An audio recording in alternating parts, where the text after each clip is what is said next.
Hey, what's up? I came across a really good article the DHL put out regarding Chinese New Year.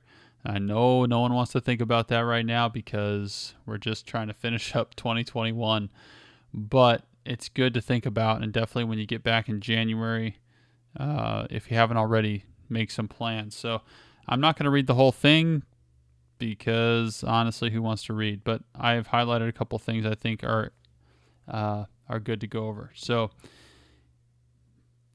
first of all, it's going to be from February 1st to February 15th, and it can sometimes extend beyond those official dates, but that's the general thing. If you've done this before, you get the idea with the Chinese New Year. It definitely is not 100% rigid to those dates, but that's basically when it's going to happen.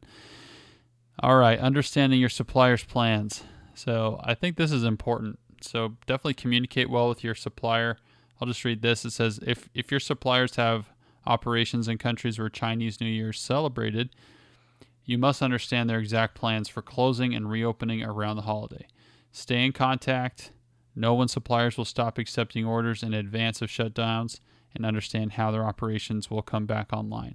So sometimes they kind of have some people come in before Chinese New Year's over to prep and get things ready. Sometimes they don't. Sometimes they don't come in until well after Chinese New Year. So just get an idea of what their plans are. And then obviously based on assessments of future demand, place orders for additional extra product in advance of the manufacturing shutdowns. But remember, your competitors will be ordering in advance as well.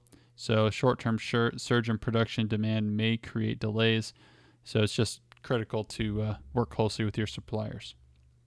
The next section, seek alternatives and flexibility. This one to me, I don't know. I work with a lot of small businesses, so maybe I'm a little ignorant on the manufacturing side of things, but this advice seems geared towards larger companies that probably are already doing this without having to be told. So I don't know. I'm not sure if this is really helpful to anyone, but they do recommend to be flexible with your supply chain so you have multiple manufacturing points, and make sure that you basically can get product whenever you need it, regardless of, whatever the warehouse schedule is or the manufacturer's schedule is. Okay. So I don't know if that helped anyone, but if it did, great. Prioritize logistics and shipping. So what I thought was interesting here is that, after the new Chinese New Year, there's going to be a big surge. Everyone's going to want their products in at the same time. And what they mentioned here is that customs clearance agencies in the Americas, China, and across Asia will face mounting pressures and delayed cross-border. It will delay cross-border shipments. So definitely keep that in mind. Plan for it. Know that shipments will be delayed after. There's going to be just too much volume to come in all at the same time. The last thing here is just sort of an overview. It's sort of a reminder. So many facilities may resume production on limited scale, and start back times may vary from manufacturer to manufacturer.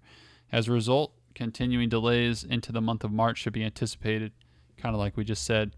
But I thought those were kind of the highlights. If you want to read the whole article, I'll definitely put a link down below. But hopefully that helps, and have a great holiday and New Year. Take care.